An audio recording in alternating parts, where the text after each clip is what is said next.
para pasar 3 horas cada 2 noches observando los trapos y los trapicheos de sus vecinas y amigas. No oyen, ni ven ni entienden lo que pasa en el escenario, únicamente cuando los cómicos hacen mucho ruido, bien con armas de fuego, o con una de esas anagnórisis en que todos resultan padres e hijos de todos y enamorados de sus parientes más cercanos, con los consiguientes alaridos, solo entonces vuelve la cabeza la buena dama de Vetusta, para ver si ha ocurrido allá dentro alguna catástrofe. De verdad no es mucho más atento ni impresionable el resto del público ilustrado de la culta capital. En lo que están casi todos de acuerdo es en que la zarzuela es superior al verso, y la estadística demuestra que todas las compañías de verso truenan en Vetusta y se disuelven. Las partes de por medio suelen quedarse en el pueblo y se les conoce porque les coge el invierno con ropa de verano, muy ajustada. Por lo general unos se hacen vecinos y se dedican a coristas endémicos para todas las óperas y zarzuelas que haya que cantar, y otros consiguen un beneficio en que ellos pasan a primeros papeles y, ayudados por varios jóvenes aficionados de la población, representan alguna obra de empeño, ganan 10 o 12 duros y se van a otra provincia a tronar otra vez. Estos artistas de verso también paran a veces en la cárcel. Según el gobierno que rige los destinos de la nación, suele tener la culpa el empresario que no paga y además insulta el hambre de los actores al considerar esta mala suerte de las compañías dramáticas en Vetusta. Podría creerse que el vecindario no amaba la escena, y así es en general, pero no faltan clases enteras. La de mancebos de tienda, la de los cajistas, por ejemplo, que cultivan en teatros caseros el difícil arte de Thalía, y con grandes resultados según el Lábaro y otros periódicos locales. Cuando Ana Ozores se sentó en el palco de Vegallana, en el sitio de preferencia, que la marquesa no quería ocupar nunca, en las plateas y principales hubo cuchicheos y movimiento. La fama de hermosa que gozaba y el verla en el teatro de tarde en tarde, explicaba, en parte, la curiosidad general, pero además hacía algunas semanas que se hablaba mucho de la regenta, se comentaba su cambio de confesor, que por cierto coincidía con el afán del señor Quintanar de llevar a su mujer a todas partes. Se discutía si el magistral haría de su partido la de Ozores, si llegaría a dominar a don Víctor por medio de su esposa, como había hecho en caso de Carraspique. Algunos más audaces, más maliciosos, y que se creían más enterados, decían al oído de sus íntimos que no faltaba quien procurase contrarrestar la influencia del provisor Visitación y Paco Vegallana, que eran los que podían hablar con fundamento, guardaba prudente reserva. Era Obdulia quien se daba aire de saber muchas cosas que no había. La regenta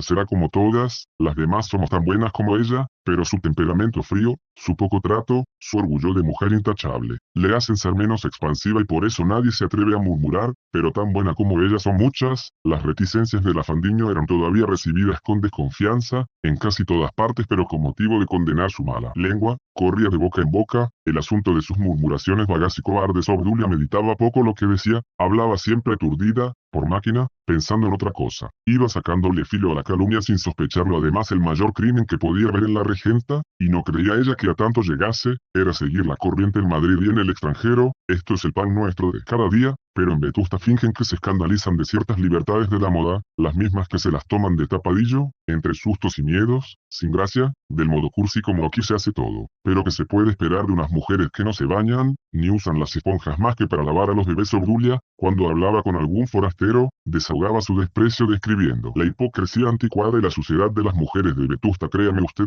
repetía, no sabe su cuerpo lo que es una esponja, se lavan como gatas y se la pegan al marido como al tiempo del rey que rabió. Cuánta porquería y cuánta ignorancia. Ana, acostumbrada muchos años hacía, a la mirada curiosa, insistente y fría del público, no reparaba casi nunca en el efecto que producía su entrada en la iglesia, en el paseo, en el teatro. Pero la noche de aquel día de Todos los Santos, recibió como agradable incienso el tributo espontáneo de admiración, y no vio en él, como otras veces, curiosidad estúpida, ni envidia ni malicia. Desde la aparición de don Álvaro en la plaza, el humor de Ana había cambiado, pasando de la aridez y el hastío negro y frío, a una región de luz y calor que bañaban y penetraban todas las cosas. Aquellas bruscas transformaciones del ánimo, las atribuía supersticiosamente a una voluntad superior, que regía la marcha de los sucesos preparándolos. Como experto autor de comedias, según convenía el destino de los seres, esta idea que no aplicaba con entera fe a los demás, la creía evidente en lo que a ella misma le importaba. Estaba segura de que Dios le daba de cuando en cuando avisos, le presentaba coincidencias para que ella aprovechase ocasiones, oyese lecciones y consejos. Tal vez era esto lo más profundo en la fe religiosa de Ana. Creía en una atención directa, ostensible y singular de Dios a los actos de su vida, a su destino, a sus dolores y placeres. Sin esta creencia no hubiera sabido resistir las contrariedades de una existencia triste, sosa, descaminada, inútil. aquellos 8 años vividos al lado de un hombre que ella creía vulgar, bueno de la manera más molesta del mundo, maniático, insustancial, aquellos 8 años de juventud sin amor, sin fuego de pasión alguna, sin más atractivo que tentaciones efímeras, rechazadas al aparecer, creía que no hubiera podido sufrirlo sano pensar que Dios se los había mandado para probar el temple de su alma y tener en que fundar la predilección con que la miraba. Se creía en sus momentos de fe egoísta, admirada por el ojo invisible de la providencia al que todo lo ve la veía ella, estaba satisfecho, y la vanidad de la regenta necesitaba esta convicción para no dejarse llevar de otros instintos, de otras voces que arrancándola de sus abstracciones, le presentaban imágenes plásticas de objetos del mundo, amables, llenas de vida y de calor. Cuando descubrió en el confesionario del magistral un alma humana, un espíritu supravetustense capaz de llevarla por un camino de flores y de estrellas a la región luciente de la virtud.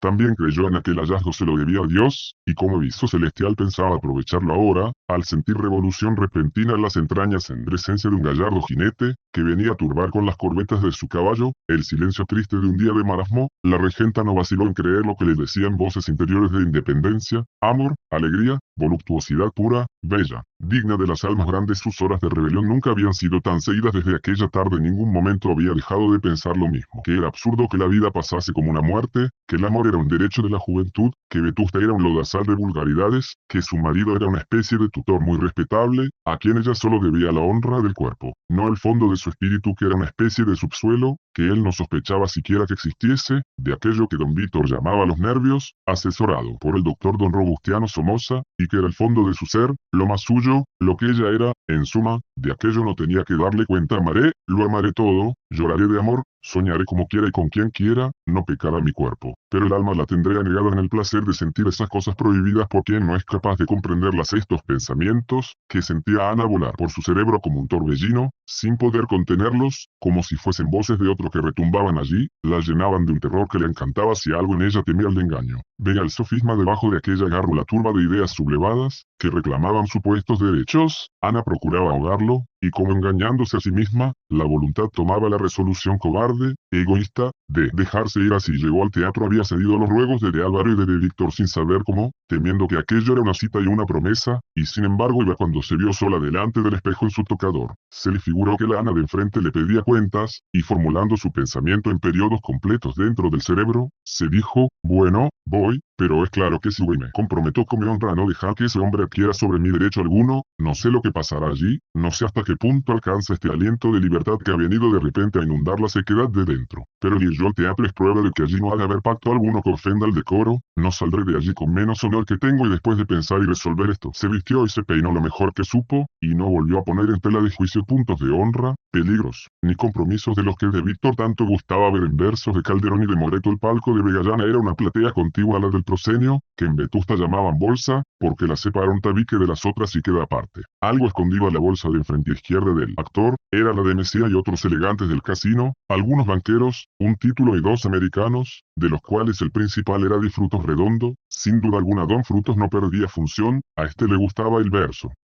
y tente tieso como él decía, y se declaraba a sí mismo, con la autoridad de sus millones de pesos, inteligente de primera fuerza, en achaques de comedias y dramas. No veo la tostada, decía de Frutos, que había aprendido esta frase poco oculta y poco inteligible en los artículos de fondo de un periódico serio. No veo la tostada, decía, refiriéndose a cualquier comedia en que no había una lección moral, o por lo menos no la había al alcance de Redondo, y en no viendo él la tostada, condenaba al autor y hasta decía que defraudaba a los espectadores, haciéndoles perder un tiempo precioso. De todas partes quería sacar provecho don Frutos, y prueba de ello es que decía, por ejemplo, que Manrique se enamora de Leonor, y que el conde también se enamora, y se la disputan hasta que ella y el perdulario del poetamen de la gitana, se van al otro barrio. ¿Y qué? ¿Qué enseña eso? Que vamos aprendiendo, que voy yo ganando con eso nada a pesar de Frutos y sus altercados de crítica dramática. La bolsa de Álvaro, que así se llamaba en todas partes, era la más distinguida, la que más atraía las miradas de las mamás y de las niñas, y también las de los pollos vetustenses que no podían aspirar a la honra de ser abonados en aquel rincón aristocrático, elegante, donde se reunían los hombres de mundo. En Vetusta el mundo se andaba pronto presididos por el jefe del partido liberal dinástico. La mayor parte de los allí congregados habían vivido en Madrid algún tiempo y todavía imitaban costumbres, modales y gestos que habían observado allá, si es que a semejanza de los socios de un club madrileño. Hablaban a gritos en su palco, conversaban con los cómicos a veces, decían galanterías o desvergüenzas a coristas y bailarinas, y se burlaban de los grandes ideales románticos que pasaban por la escena, mal vestidos, pero llenos de poesía. Todos eran escépticos en materia de moral doméstica, no creían en virtud de mujer nacida salvo de frutos, que conservaba frescas sus creencias, y despreciaban el amor consagrándose con toda el alma, o mejor, con todo el cuerpo, a los amoríos. Creían que un hombre de mundo no puede vivir sin querida, y todos la tenían, más o menos barata. Las cómicas eran la carnaza que preferían para tragar el anzuelo de la lujuria, rebosado con la vanidad de imitar costumbres corrompidas de pueblos grandes, bailarinas de desecho, cantatrices inválidas, matronas del género serio demasiado sentimentales en su juventud pretérita, eran perseguidas, obsequiadas, regaladas y hasta aburridas por aquellos seductores de campanario, incapaces los más de intentar una aventura sin el amparo de su bolsillo o sin contar con los humores herpéticos de la dama perseguida, o cualquier otra enfermedad física o moral que le hiciesen fácil. Traída y llevada, el único conquistador serio del bando era de Álvaro, y todos le envidiaban tanto como admiraban su fortuna y hermosa estampa, pero nadie como Pepe Ronzal, alias Trabuco. Antes el estudiante, abonado de la bolsa de enfrente, la vecina al palco de Vegallana. Trabuco era el núcleo de la que se llamaba la otra bolsa y había procurado rivalizar en elegancia, sanfazo ni mundo con los de Mesía, pero a su palco concurrían elementos heterogéneos, muchos de los cuales lo echaban todo a perder, y no eran escépticos sino cínicos, ni seductores más o menos auténticos, sino compradores de carne humana. Los abonados de esta otra bolsa eran Ronzal, Foja, Paz, que además tenía palco para su hija, Bedoya, un escribano famoso por su lujuria que le costaba mucho dinero, por su arte para descubrir vírgenes en las aldeas y por sus buenas relaciones con todas las celestinas del pueblo, un escultor no comprendido, que no colocaba sus estatuas y se dedicaba a especulaciones de arqueólogo embustero, el juez de primera instancia,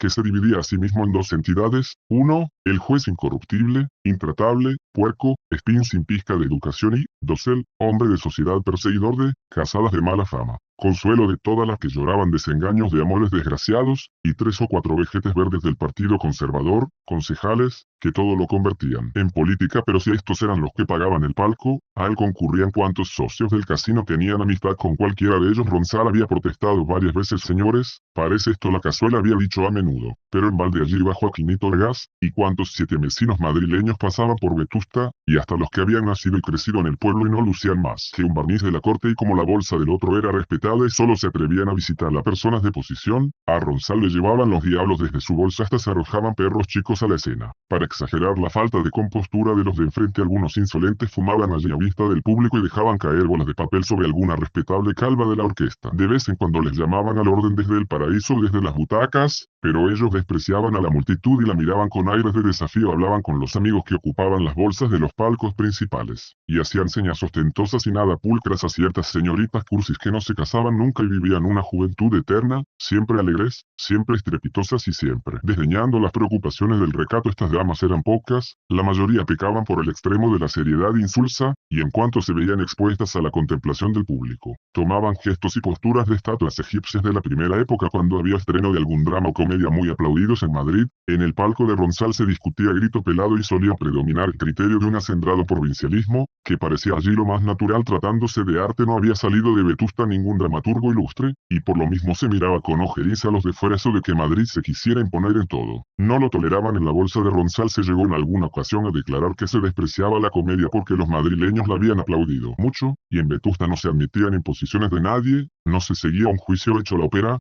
era el delirio de aquellos escribanos y concejales. Pagaban un dineral por ir un cuarteto que a ellos se les antojaba contratado en el cielo y que sonaba como sillas y mesas arrastradas por el suelo con motivo de un desestero. ¿Se acuerdan ustedes de la Pallavicini? Que voz de arcángel, decía Foja, socarrón, escéptico en todo, pero creyente fanático en la música de los cuartetos de ópera de Lance. O, como el barítono Battistini, yo no he oído nada, respondía el escribano, que estimaba la voz de barítono, por lo varonil, más que la del tenor y la del bajo, pues más varonil es la del bajo, decía Foja. No lo crea usted. ¿Y usted qué dice? Ronzal: yo distingo si el bajo es cantante, pero a mí no me vengan ustedes con música. ¿Saben ustedes lo que yo digo? Que la música es el ruido que menos me incomoda. Ja, ja, ja. Además, para tenor ahí tenemos a Castelar. Ja, ja, ja. El escribano reía también el chiste y los concejales sonreían, no por la gracia, sino por la intención. Aunque el palco de los marqueses tocaba con el de Ronzal, Pocas veces los abonados del último se atrevían a entablar conversación con los Vegallana o quien allí estuviera convidado, además de que el tabique intermedio dificultaba la conversación, los más no se atrevían, de hecho, a dar por no existente una diferencia de clases de que en teoría muchos se burlaban. Todos somos iguales, decían muchos burgueses de Vetusta, la nobleza ya no es nadie, ahora todo lo puede, el dinero, el talento, el valor, etcétera, etcétera, pero a pesar de tanta laraca, a los más se les conocía hasta en su falso desprecio que participaban desde abajo de las preocupaciones que mantenían los nobles desde arriba. En cambio los de la bolsa de don Álvaro saludaban a los Vegallana, sonreían a la marquesa, asestaban los gemelos a Elmira y hacían señas al marqués y a Paco, que solían visitar aquel rincón con Milfau. También esto lo envidiaba Ronsal, que era amigo político de Vegallana, pero trataba poco a la marquesa. Es demasiado borrico, decía doña Rufina cuando le hablaban de Trabuco, y procuraba tenerle alejado tratándole con frialdad ceremoniosa. Ronsal se vengaba diciendo que la marquesa era republicana y que escribía en La Flaca de Barcelona, y que había sido una cualquier cosa en su juventud. Estas calumnias le servían de desahogo y si le preguntaban el motivo de su inquina, contestaba: señores, yo me debo a la causa que defiendo, y veo con tristeza, con grande, con profunda tristeza que esa señora, la marquesa, doña Rufina, en una palabra, desacredita el partido conservador dinástico de Vetusta. Después de saborear el tributo de admiración del público, Ana miró a la bolsa de Mesía. Allí estaba él, reluciente, armado de aquella pechera blanquísima y tersa, la envidia de las envidias de Trabuco. En aquel momento don Juan Tenorio arrancaba la careta del rostro de su venerable padre. Ana tuvo que mirar entonces a la escena, porque la inaudita demasía de don Juan había producido buen efecto en el público del Paraíso, que aplaudía entusiasmado. Perales, el imitador de Calvo, saludaba con modesto ademán, algo sorprendido de que se le aplaudiese en escena que no era de empeño. Mire usted el pueblo, dijo un concejal de la otra bolsa, volviéndose a Foja, el exalcalde liberal. ¿Qué tiene el pueblo? Que es un majadero. Aplaude la gran felonía de arrancar la careta enmascarado, que resulta padre, añadió Ronsal, circunstancia agravante. El hombre abandonado a sus instintos es naturalmente inmoral, y como el pueblo no tiene educación, el juez aprobó con la cabeza, sin separar los ojos de los gemelos con que apuntaba a Obdulia. Vestida de negro y rojo y sentada sobre 3 almohadones en un palco contiguo al de Mesía, Ana empezó a hacerse cargo del drama en el momento en que Perales decía con un desdén gracioso y elegante: son pláticas de familia de las que nunca hice caso. Era el cómico alto, rubio aquella noche, flexible, elegante y suelto, lucía buena pierna, y le sentaba de perlas el traje fantástico, con pretensiones de arqueológico, que ceñía su figura esbelta. Don Víctor estaba enamorado de Perales. Él no había visto a Calvo y el imitador le parecía excelente intérprete de las comedias de capa y espada. Le había oído decir con énfasis musical las décimas de La vida es sueño, le había admirado en el desdén con el desdén, declamando con soltura y gran meneo de brazos y piernas las sutiles razones que comienzan así: y porque veáis que es error que haya en el mundo quien crea que el que quiere lisonjea, escuchad lo que es amor. Y concluyen: a su propia conveniencia dirige amor su fatiga. Luego es clara consecuencia que ni con amor se obliga ni con su correspondencia, y don Víctor le reputaba excelentísimo cómico. No paró hasta que se lo presentaron, y a su casa lo hubiera hecho ir si su mujer fuera otra. En general don Víctor envidiaba a todo el que dejaba ver la contera de una espada debajo de una capa de grana, aunque fuesen las tablas, y solo de noche conoció que Anita contemplaba con gusto los ademanes y la figura de don Juan, y se acercó a ella el buen Quintanar diciéndole al oído con voz trémula por la emoción: ¿verdad,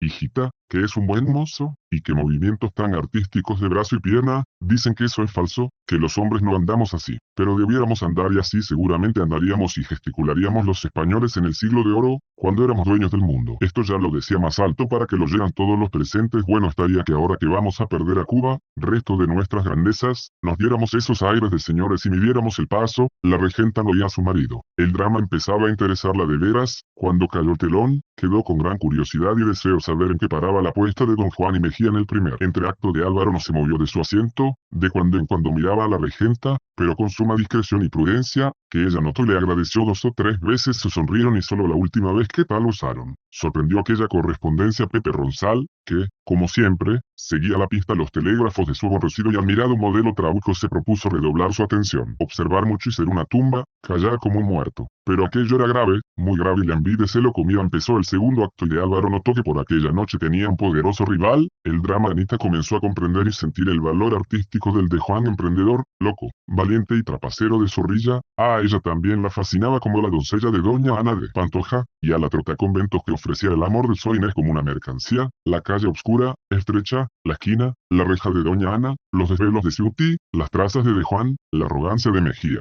la traición interina del burlador, que no necesitaba, por una sola vez, dar pruebas de valor, los preparativos diabólicos de la gran aventura, del asalto del convento, llegaron al alma de la regenta con todo el vigor y frescura dramáticos que tienen y que muchos no saben apreciar o porque conocen el drama desde antes de tener criterio para saborearle y ya no les impresiona, o porque tienen el gusto de madera de tinteros. Ana estaba admirada de la poesía que andaba por aquellas callejas de lienzo, que ella transformaba en sólidos edificios de otra edad, y admiraba no menos el desdén con que se veía y oía todo aquello desde palcos y butacas. Aquella noche el paraíso, alegre, entusiasmado, le parecía mucho más inteligente y culto que el señorío vetustense. Ana se sentía transportada a la época de Juan, que se figuraba como el vago romanticismo arqueológico quiere que haya sido, y entonces volviendo al egoísmo de sus sentimientos, deploraba no haber nacido 4 o 5 siglos antes. Tal vez en aquella época fuera divertida la existencia en Vetusta, habría entonces conventos poblados de nobles y hermosas damas, amantes atrevidos, serenatas de trovadores en las callejas y postigos, aquellas tristes, sucias y estrechas plazas y calles tendrían, como ahora, aspecto feo, pero las llenaría la poesía del tiempo, y las fachadas ennegrecidas por la humedad,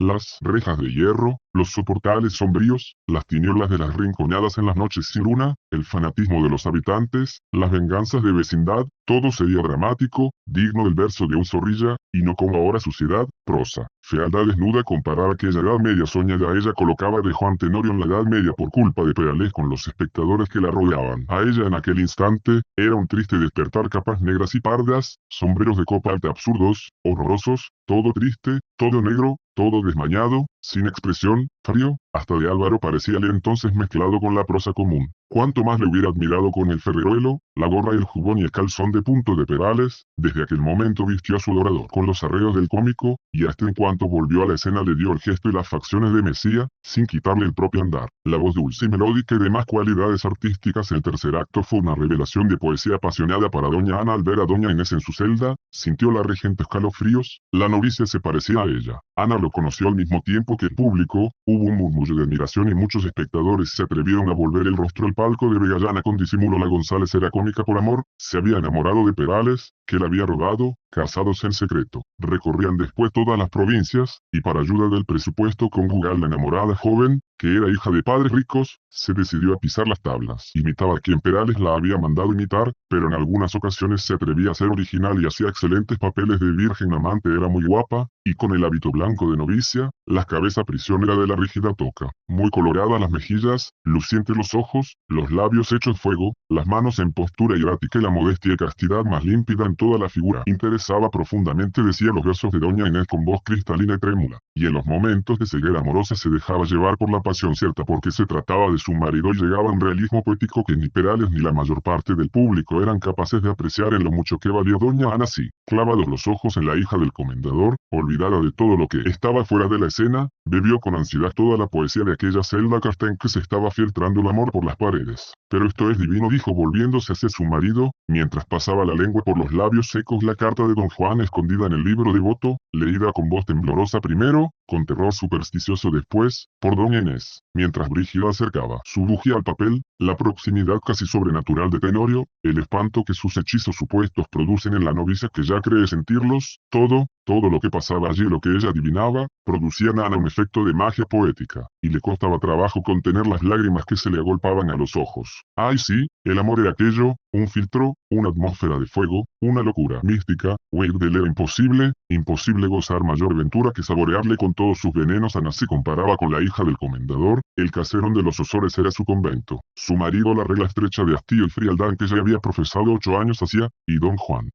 aquel Mesía que también se filtraba por las paredes, aparecía por milagro y llenaba el aire con su presencia. Entre el acto tercero y el cuarto don Álvaro vino al palco de los marqueses. Ana al darle la mano tuvo miedo de que él se atreviera a apretarla un poco, pero no hubo tal, dio aquel tirón enérgico que él siempre daba, siguiendo la moda que en Madrid empezaba entonces, pero no apretó, se sentó a su lado, eso sí, y al poco rato hablaban aislados de la conversación general. Don Víctor había salido a los pasillos a fumar y disputar con los pollastres vetustenses que despreciaban el romanticismo y citaban a Dumas y Sardou, repitiendo lo que habían oído en la corte. Ana, sin dar tiempo a don Álvaro para buscar buena embocadura, la conversación dejó caer sobre la prosaica imaginación del petimetre, el chorro abundante de poesía que había bebido en el poema gallardo, fresco, exuberante de hermosura y color del maestro Zorrilla. La pobre regenta estuvo elocuente, se figuró que el jefe del partido liberal dinástico la entendía. que no era como aquellos vetustenses de cal y canto que hasta se sonreían con lástima al oír tantos versos bonitos, sonorosos, pero sin miga, según aseguró don Frutos en el palco de la Marquesa Messi al extraño y hasta disgusto entusiasmo de Ana. Hablar del don Juan Tenorio como si se tratase de un estreno. Si el don Juan de Zorrilla ya solo servía para hacer parodias, no fue posible tratar cosa de provecho, y el Tenorio vetustense procuró ponerse en la cuerda de su amiga y hacerse el sentimental disimulado. Como los hay en las comedias y en las novelas de Feuillet,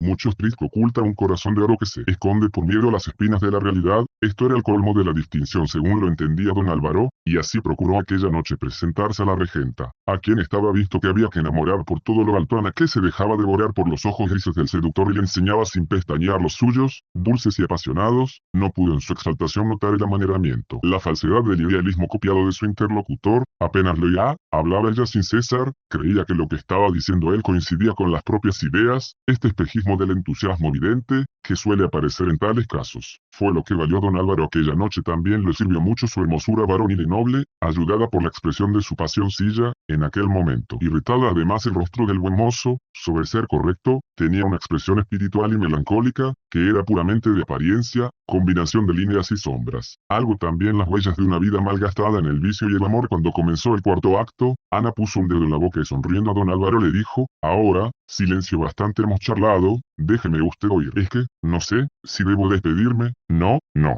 Porque respondió ella, arrepentida al instante de haberlo dicho. No sé si estorbaré, si habrá sitio. Sitio sí, porque Quintanar está en la bolsa de ustedes. Mírele usted, era verdad, estaba allí disputando con don Frutos, que insistía en que el don Juan Tenorio carecía de la amiga suficiente. Don Álvaro permaneció junto a la regenta. Ella le dejaba ver el cuello vigoroso y mórbido, blanco y tentador, con su vello negro algo rizado y el nacimiento provocador del moño que subía por la nuca arriba con graciosa tensión y convergencia del cabello. Dudaba don Álvaro si debía en aquella situación atreverse a acercarse un poco más de lo acostumbrado. Sentían las rodillas el roce de la falda de Ana, más abajo adivinaba su pie, lo tocaba. Veces un instante ella estaba aquella noche, en punto de caramelo, frase simbólica en el pensamiento de Mesía, y con todo no se atrevió, no se acercó ni más ni menos, y eso que ya no tenía allí caballo que lo estorbase. Pero la buena señora se había sublimizado tanto y como él, por no perderla de vista, y por agradarla, se había hecho el romántico también, el espiritual, el místico. ¿Quién diablos iba ahora a arriesgar un ataque personal y pedestre? Se había puesto aquello en una tesitura endemoniada y lo peor era que no había probabilidades de hacer entrar, en mucho tiempo, a la regenta por el aro. ¿Quién iba a decirle: bájese usted,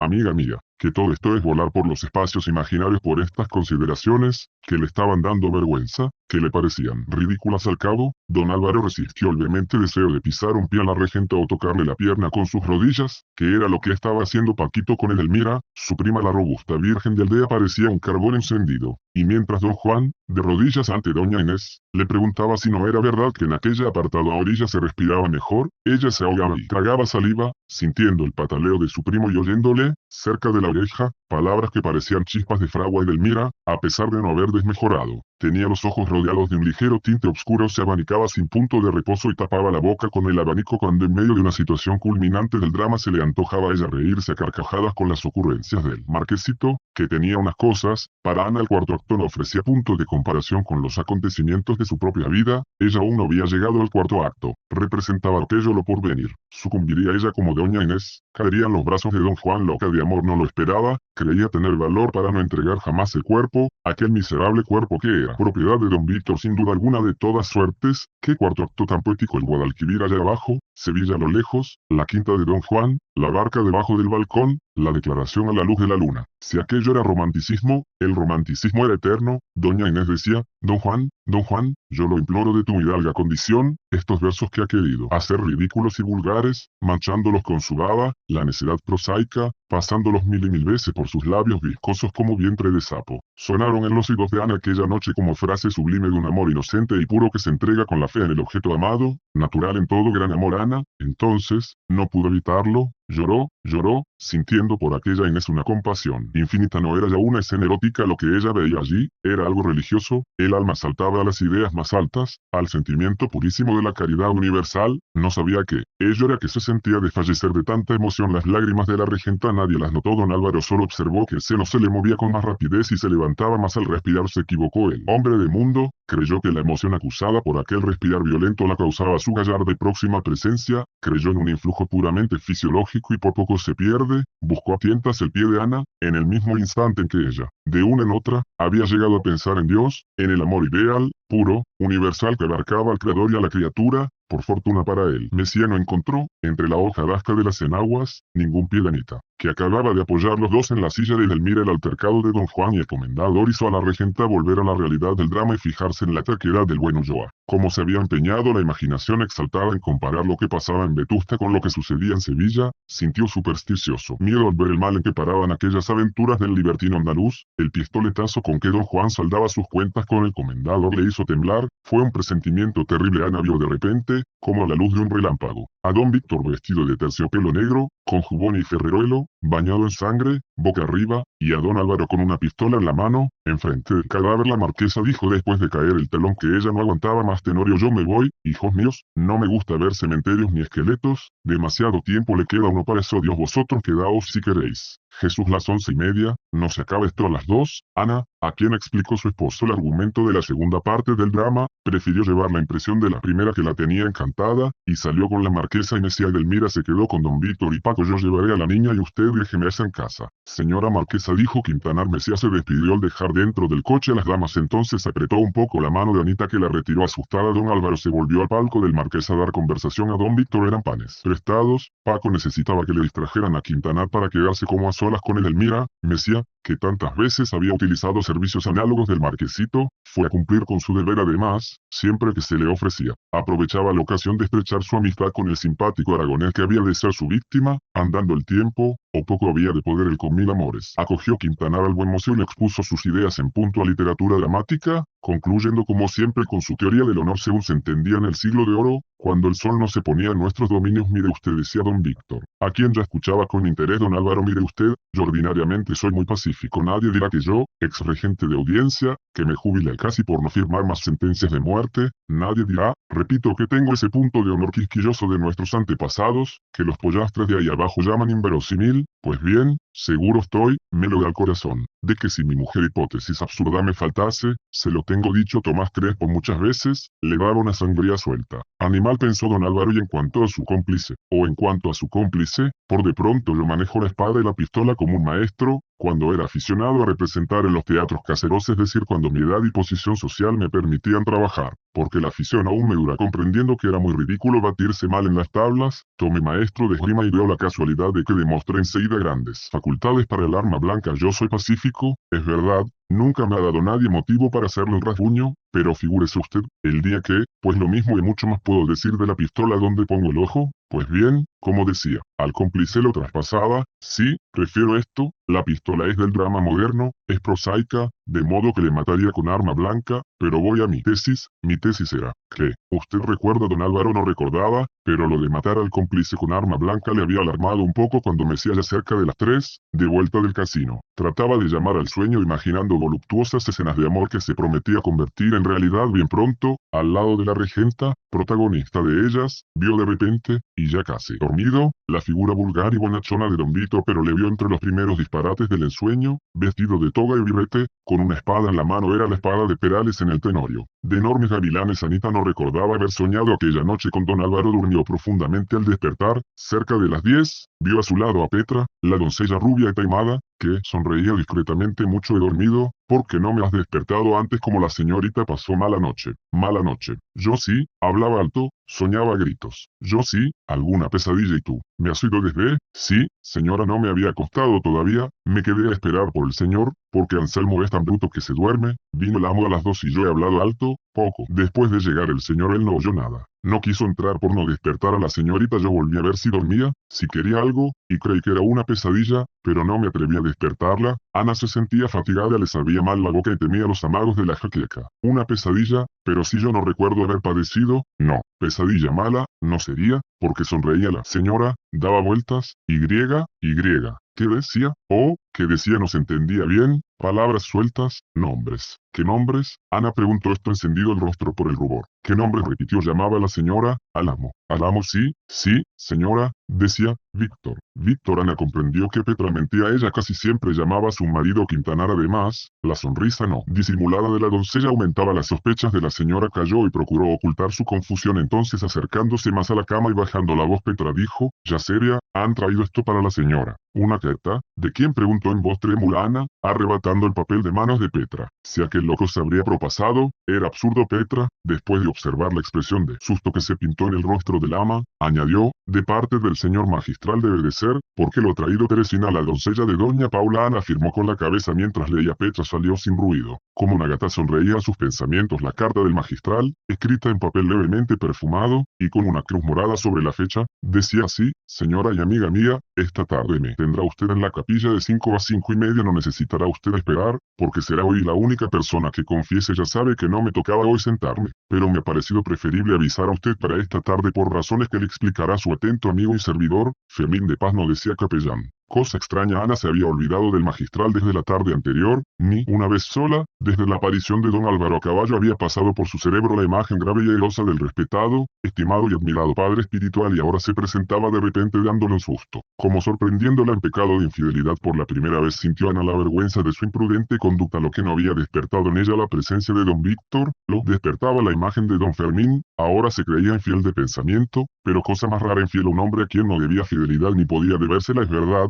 pensaba, habíamos quedado en que mañana temprano iría a confesar, y se me había olvidado y ahora él adelanta la confesión, quiere que vaya esta tarde. Imposible, no estoy preparada, con estas ideas, con esta revolución del alma. Imposible. Se vistió deprisa, cogió papel que tenía el mismo olor que el del magistral, pero más fuerte, y escribió a don Fermín una carta muy dulce con mano trémula, turbada, como si cometiera una felonía. Le engañaba, le decía que se sentía mal, que había tenido la jaqueca y le suplicaba que la dispensase, que ella le avisaría. Entregó a Petra el papel embustero y la dio orden de llevarlo a su destino inmediatamente, y sin que el señor se enterase. Don Víctor ya había manifestado varias veces su no conformidad, como él decía, con aquella frecuencia del sacramento de la confesión. Como temía que se le tuviese por poco enérgico, y era muy poco enérgico en su casa en efecto, alborotaba mucho cuando se enfadaba. Para evitar el ruido, molesto aunque sin consecuencias, Ana procuraba que su esposo no se enterase de aquellas frecuentes escapatorias a la catedral. No podía presumir el buen señor que por su bien eran. Petra había sido tomada por confidente y cómplice de estos inocentes tapadillos, pero la criada, fingiendo creer los motivos que alegaba su ama para ocultar la devoción, sospechaba horrores. Iba camino de la casa del magistral con la misiva y pensaba, lo que yo me temía, a pares, los tiene a pares, uno diablo y otro santo. Así en la tierra como en el cielo. Ana estuvo todo el día inquieta, descontenta de sí misma, no se arrepentía de haber puesto en peligro su honor, dándolas siquiera fuesen de sutil gasa espiritual a la audacia amorosa de don Álvaro. No le pesaba de engañar al pobre don Víctor, porque le reservaba el cuerpo, su propiedad legítima,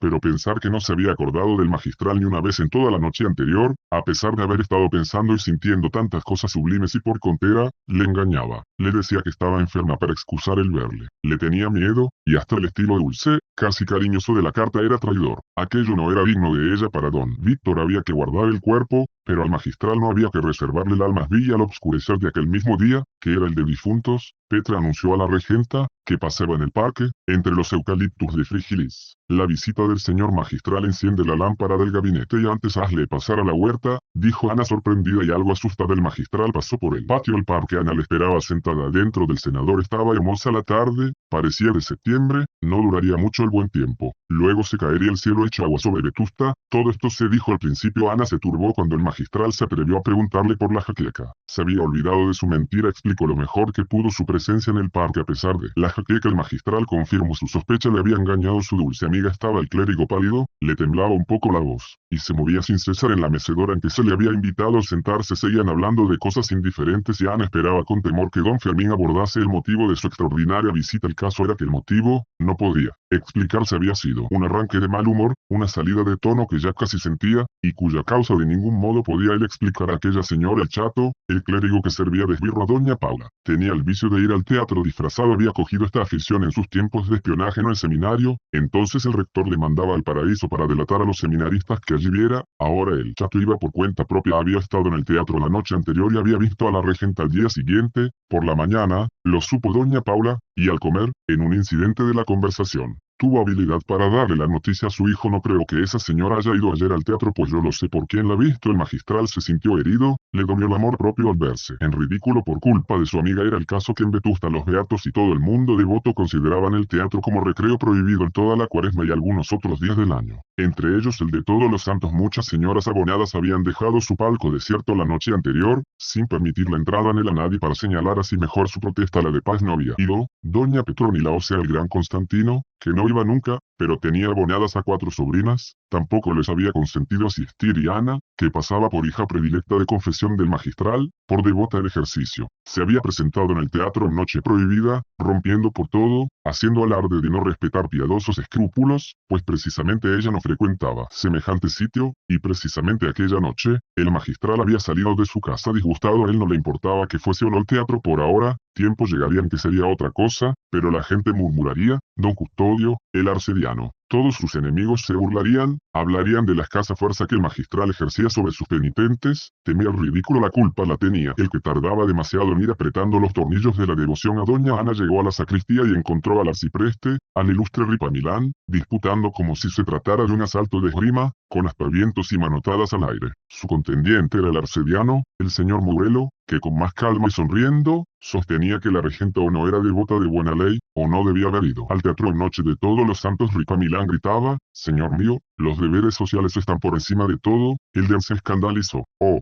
dijo eso? No, señor arcipreste, los deberes religiosos, los religiosos, eso es, y tomó un polvo de rapé extraído con mal pulso de una caja de nácar. Así solía al terminar los periodos complicados. Los deberes sociales son muy respetables. En efecto, dijo el canónigo pariente del ministro, a quien la proposición había parecido realista, y por consiguiente digna de aprobación por parte de un primo del notario mayor del reino. Los deberes sociales, replicó Gloucester tranquilo, con almíbar en las palabras, pausadas y subrayadas. Los deberes sociales, con permiso de usted, son respetabilísimos, pero quiere Dios, consiente su infinita bondad, que estén siempre en armonía con los deberes religiosos. Absurdo, exclamó Ripamilán dando un salto. Absurdo, dijo el deán, cerrando de un bofetón la caja de nácar. Absurdo, afirmó el canónigo regalista. Señores, los deberes no pueden contradecirse. El deber social, por ser tal deber, no puede oponerse al deber religioso, lo dice el respetable Taparelli. Tapa, que preguntó el deán. No me venga usted con autores alemanes, este Murelo siempre ha sido un hereje. Señores, estamos fuera de la cuestión, gritó Ripamilán. El caso es, no estamos, tal insistió Gloucester, que no quería en presencia de don Fermín sostener su tesis de la escasa religiosidad de la regenta. Tuvo habilidad para llevar la disputa al terreno filosófico, y de allí al teológico, que fue como echarle agua al fuego. Aquellas venerables dignidades profesaban a la sagrada ciencia un respeto singular, que consistía en no querer hablar nunca de cosas altas. A don Fermín le bastó lo que oyó al entrar en la sacristía para comprender que se había comentado lo del teatro. Su mal humor fue en aumento, lo sabía toda Vetusta. Su influencia moral había perdido crédito, y la autora de todo aquello, tenía la crueldad de negarse a una cita. Él se la había dado para decirle que no debía confesar por las mañanas, sino de tarde, porque así no se fijaba en ellos el público de las beatas con atención exclusiva. Debe usted confesar entre todas, y además algunos días en que no se sabe que me siento, yo le avisaré a usted y entonces, podremos hablar más por largo. Todo esto había pensado decirle aquella tarde, y ella respondía que estaba con jaqueca en casa de Paz. También le hablaron del escándalo del teatro. Habían ido varias damas que habían prometido no ir, y había ido Ana Osores, que nunca asistía. El magistral salió de casa de Paz bufando, la sonrisa burlona de olvido, que se celaba ya, le había puesto furioso, y sin pensar lo que hacía, se había ido derecho a la Plaza Nueva, se había metido en la rinconada y había llamado a la puerta de la regenta. Por eso estaba allí.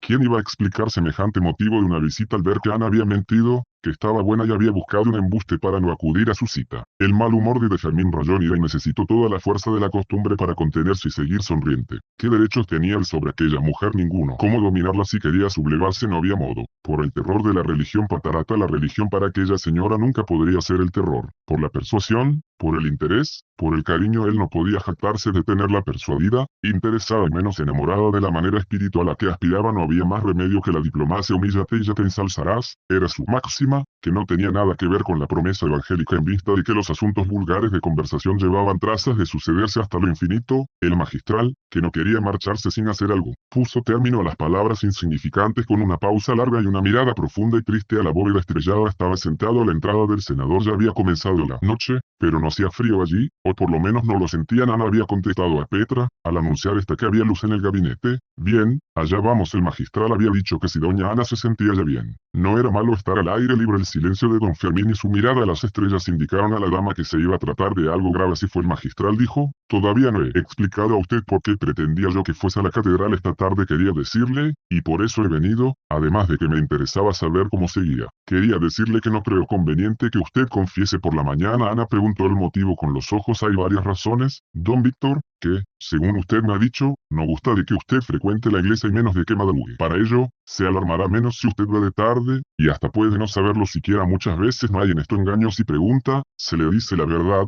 pero si calla, se calla como se trata de una cosa inocente. No hay engaño ni asomo de disimulo. Eso es verdad. Otra razón: por la mañana yo confieso pocas veces, y esta excepción hecha ahora en favor de usted hace murmurar a mis enemigos, que son muchos y de infinitas clases. ¿Usted tiene enemigos o, amiga mía? Cuenta las estrellas si puedes y señaló al cielo. El número de mis enemigos es infinito como las estrellas. El magistral sonrió como un mártir entre llamas. Doña Ana sintió terribles remordimientos por haber engañado y olvidado a aquel santo varón, que era perseguido por sus virtudes, y ni siquiera se quejaba. Aquella sonrisa y la comparación de las estrellas le llegaron al alma a la regenta. Tenía enemigos, pensó, y le entraron vehementes deseos de defenderle contra todos. Además, prosiguió don Fermín, hay señoras que se tienen por muy devotas, y caballeros, que se estiman muy religiosos, que se divierten en observar quién entra y quién sale en las capillas de la catedral, quién confiesa a menudo, quién se descuida, cuánto duran las confesiones, y también de esta murmuración se aprovechan los enemigos. La regenta se puso colorada sin saber a punto fijo por qué. De modo, amiga mía, continuó de paz, que no creía oportuno insistir en el último punto, de modo que será mejor que usted acuda a la hora ordinaria, entre las demás, y algunas veces, cuando usted tenga muchas cosas que decir, me avisa con tiempo y le señalo ahora en un día de los que no me toca confesar. Esto no lo sabrá nadie, porque no han de ser tan miserables que nos sigan los pasos. A la regenta aquello de los días excepcionales le parecía más arriesgado que todo, pero no quiso oponerse al bendito don Fermín en nada. Señor, yo haré todo lo que usted diga, iré cuando usted me indique, mi confianza absoluta está puesta en usted. A usted solo en el mundo he abierto mi corazón, usted sabe cuánto pienso y siento, de usted espero luz en la oscuridad que tantas veces me rodea. Ana al llegar aquí notó que su lenguaje se hacía entonado, impropio de ella, y se detuvo. Aquellas metáforas parecían mal, pero no sabía decir de otro modo sus afanes, a no hablar con una claridad excesiva y magistral, que no pensaba en la retórica. Sintió un consuelo oyendo a su amiga hablar así. Se animó, y habló de lo que le mortificaba. Pues, hija mía, usando o tal vez abusando de ese poder discrecional, sonrisa e inclinación de cabeza, voy a permitirme reñir a usted un poco. Nueva sonrisa y una mirada sostenida, de las pocas que se toleraba. Ana tuvo un miedo pueril que la embelleció mucho. Como pudo notar y notó de paz, ayer ha estado usted en el teatro. La regenta abrió los ojos mucho, como diciendo irreflexivamente: y eso que ya sabe usted que yo, en general, soy enemigo de las preocupaciones que toman por religión muchos espíritus afocados. A usted no solo le es lícito ir a los espectáculos, sino que le conviene. Necesita usted distracciones, su señor marido pide como un santo. Pero ayer, era día prohibido, ya no me acordaba, ni creía que, la verdad,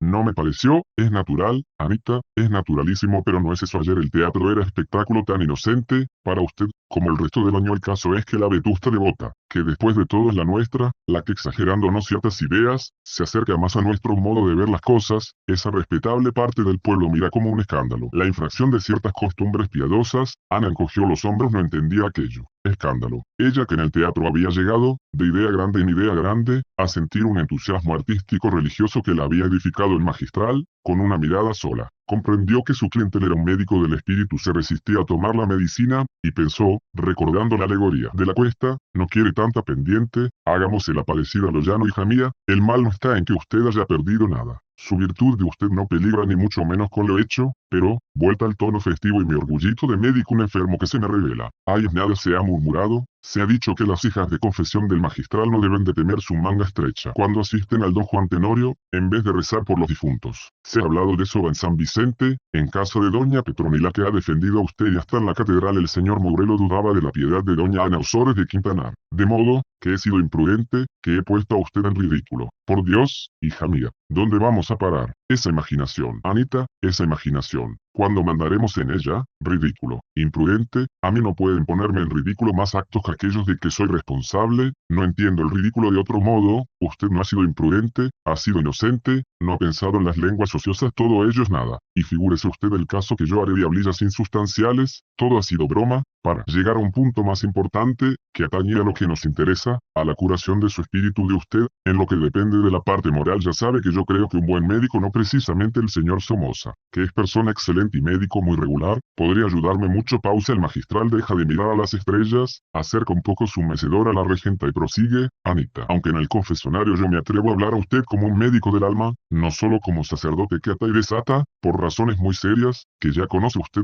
a pesar de que allí he llegado a conocer bastante aproximadamente a la realidad. Lo que pasa por usted, sin embargo, creo, le temblaba la voz, temía arriesgar demasiado. Creo que la eficacia de nuestras conferencias sería mayor si algunas veces habláramos de nuestras cosas fuera de la iglesia. Anita, que estaba en la oscuridad, sintió fuego en las mejillas y por la primera vez, desde que le trataba, vio en el magistral un hombre hermoso, fuerte, que tenía fama entre ciertas gentes mal pensadas de enamorado y atrevido. En el silencio que siguió a las palabras del provisor, se oyó la respiración agitada de su amiga de Fermín. Continuó: tranquilo, en la iglesia hay algo que impone reserva, que impide analizar muchos puntos muy interesantes, siempre tenemos prisa, y yo, no puedo prescindir de mi carácter de juez. Sin faltar a mi deber en aquel sitio, usted misma no habla allí con la libertad y extensión que son precisas para entender todo lo que quiere decir allí. Además, parece ocioso hablar de lo que no es pecado, o por lo menos camino de él. Hacer la cuenta de las buenas cualidades, por ejemplo, es casi profanación, no se trata allí de eso, y, sin embargo, para nuestro objeto, eso es también indispensable. Usted que ha leído, sabe perfectamente que muchos clérigos que han escrito acerca de las costumbres y carácter de la mujer de su tiempo, han recargado las sombras, han llenado sus cuadros de negro, porque hablaban de la mujer del confesionario, la que cuenta sus extravíos y prefiere exagerarlos, ocultarlos, la que calla,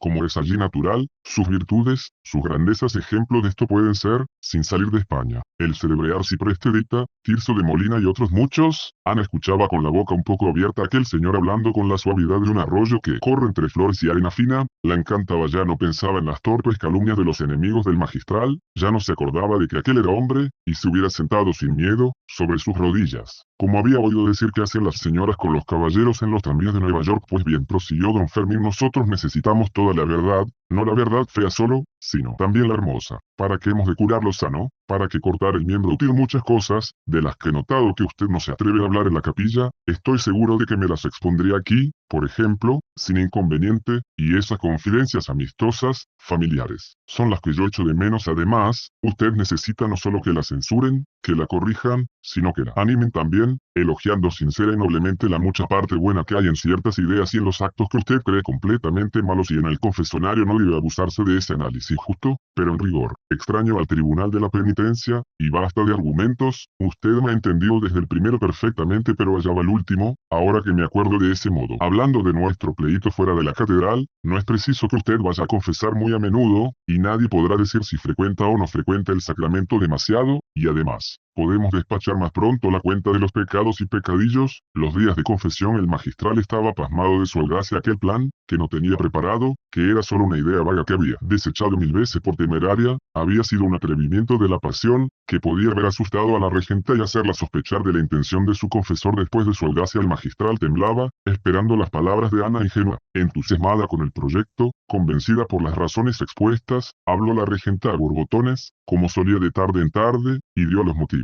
expuestos por su amigo, nueva fuerza con el calor de sus poéticas ideas. Oh, sí, aquello era mejor, sin perjuicio de continuar en el templo la buena tarea comenzada, para dar a Dios lo que era de Dios. Ana aceptaba aquella amistad piadosa que se ofrecía a oír sus confidencias, a dar consejos, a consolarla en la aridez de alma que la atormentaba a menudo. El magistral oía ahora, recogido en silencio contemplativo, apoyaba la cabeza, oculta en la sombra, en una barra de hierro del armazón de la glorieta, en la que se enroscaban el jazmín y la madreselva. La locuacidad de Ana le sabía a gloria, las palabras expansivas, llenas de partículas del corazón de aquella mujer, exaltada al hablar de sus tristezas con la esperanza del consuelo, iban cayendo en el ánimo del magistral como un riego de agua perfumada. La sequedad desaparecía, la tirante se convertía en muelle flojedad. Habla así, se decía el clérigo, bendita sea tu boca. No se oía más que la voz dulce de Ana, y de tarde en tarde, el ruido de hojas que caían o que la brisa, apenas sensible aquella noche, removía sobre la arena de los senderos. Ni el magistral ni la regenta se acordaban del tiempo. Sí, tiene usted 100 veces razón, decía ella, yo necesito una palabra de amistad y de consejo. Muchos días que siento ese desabrimiento que me arranca todas las ideas buenas y solo me deja la tristeza y la desesperación. Oh, no, eso no, Anita, la desesperación. ¿Qué palabra? Ya tarde, no puede usted figurarse cómo estaba yo, muy aburrida, ¿verdad? Las campanas, el magistral sonrió, no se ría usted, serán los nervios, como dice Quintanar, o lo que se quiera, pero yo estaba llena de un tedio horroroso, que debía ser un gran pecado, si yo lo pudiera remediar. No debe decirse así, interrumpió el magistral, poniendo en la voz la mayor suavidad que pudo. No sería un pecado ese tedio si se pudiera remediar, sería un pecado si no se quisiera remediar, pero a Dios gracias se quiere y se puede curar, y de esto se trata, amiga mía Anita, a quien las confesiones se emborrachaban, cuando sabía que entendía su confidente todo, o casi todo lo que ella quería dar a entender, se decidió a decir al magistral lo demás, lo que había venido detrás del hastío de aquella tarde. No ocultó sino lo que ella tenía por causa puramente ocasional, no habló de don Álvaro ni del caballo blanco. Otras veces decía que ella sequedad se convierte en llanto, en ansia de sacrificio, en propósitos de abnegación, usted lo sabe, pero ayer, la exaltación tomó otro rumbo. Yo no sé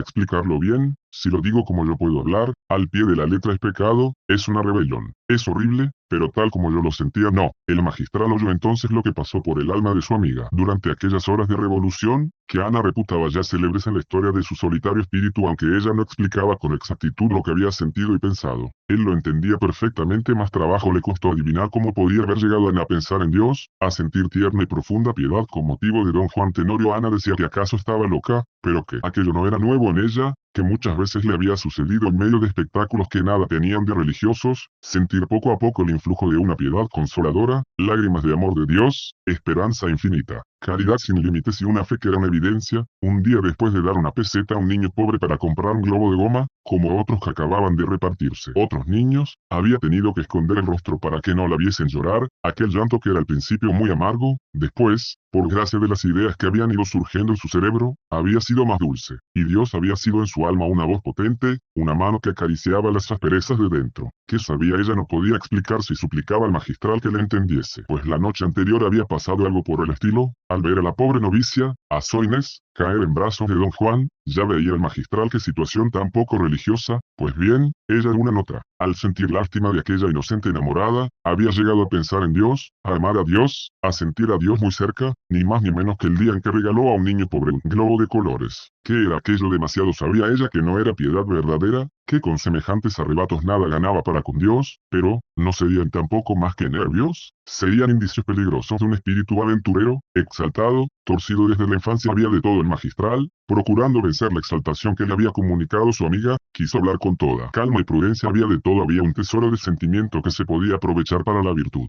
Pero había también un peligro. La noche anterior el peligro había sido grande, y esto lo decía sin saber palabra de la presencia de don Álvaro en el palco de Anita, y era necesario evitar la repetición de excesos por el estilo. Había hablado la regenta de ansiedades invencibles, del anhelo de volar más allá de las estrechas paredes de su caserón, de sentir más, con más fuerza, de vivir para algo más que para vegetar como otras. Había hablado también de un amor universal, que no era ridículo por más que se burlasen de él los que no lo comprendían. Había llegado a decir que sería hipócrita si aseguraba que bastaba para colmar los anhelos que sentía el cariño suave, frío, prosaico, distraído de Quintanar, entregado a sus comedias, a sus colecciones, a su amigo Frígilis y a su escopeta. Todo aquello, añadió el magistral después de presentarlo en resumen, de puro peligroso, rayaba en pecado. Sí, dicho así, como yo lo he dicho, sí, pero como lo siento, no. O estoy segura de que, tal como lo siento, nada de lo que he dicho es pecado. Sentirlo, peligro habrá, no lo niego, pero pecado no. Por lo demás, cambio de voz dicho, hasta es ridículo, suena romanticismo necio, vulgar, ya lo sé, pero no es eso, no es eso, es que yo no lo entiendo como usted lo dice, sino como usted lo siente. Amiga mía, es necesario que usted me crea. Lo entiendo como es, pero así todo, hay peligro que raya en pecado. Por ser peligro, déjeme usted hablar a mí, Anita, y verá cómo nos entendemos. El peligro que hay, decía, raya en pecado, pero añado, será pecado claramente si no se aplica toda esa energía de su alma ardentísima a un objeto digno de ella, digno de una mujer honrada. Ana, si dejamos que vuelvan esos accesos sin tenerles preparada tarea de virtud, ejercicio sano, ellos tomarán el camino de atajo, el del vicio. Créalo usted, Anita es muy santo, muy bueno. Que usted, con motivo de dar a un niño un globo de colores, llegue a pensar en Dios, a sentir eso que llama a usted la presencia de Dios, si algo de panteísmo puede haber en lo que usted dice, no es peligroso, por tratarse de usted, y yo me encargaría, en todo caso, de cortar ese mal de raíz, pero ahora no se trata de eso, no es santo, ni es bueno, amiga mía, que al ver a un libertino en la celda de una monja, o a la monja en casa del libertino y en sus brazos, usted se dedica a pensar en Dios, con ocasión del abrazo de aquellos sacrílegos amantes. ¿Eso es malo? Eso es despreciar los caminos naturales de la piedad, es despreciar con orgullo egoísta la sana moral, pretendiendo, por abismos y cielo y toda clase de podredumbre, llegar a donde los justos llegan por muy diferentes pasos. Dispénseme si hablo con esta severidad, en este momento es indispensable. Hizo una pausa el magistral para observar si Ana subía con dificultad aquella pendiente que le ponía en el camino. Ana callaba, meditando las palabras del confesor, recogida, seria, abismada en sus reflexiones sin darse cuenta de ello, le agradaba aquella energía, complacíase en aquella oposición, estimaba más que halagos y elogios las frases fuertes, casi duras del magistral, el cual prosiguió, aflojando la cuerda: es necesario, y urgente, muy urgente, aprovechar esas buenas tendencias, esa predisposición piadosa, que así la llamaré ahora, porque no es ocasión de explicar a usted los grados, caminos y descaminos de la gracia, materia delicadísima, peligrosa. Decía que hay que aprovechar esas tendencias a la piedad y a la contemplación, que son en usted muy antiguas, pues ya vienen de la infancia, en beneficio de la virtud, y por medio de cosas santas. Aquí tiene usted el porqué de muchas ocupaciones del cristiano, el porqué del culto externo, más visible y hasta aparatoso en la religión verdadera que en las frías confesiones protestantes. Necesita usted objetos que le sugieran la idea santa de Dios, ocupaciones que le llenen el alma de energía piadosa,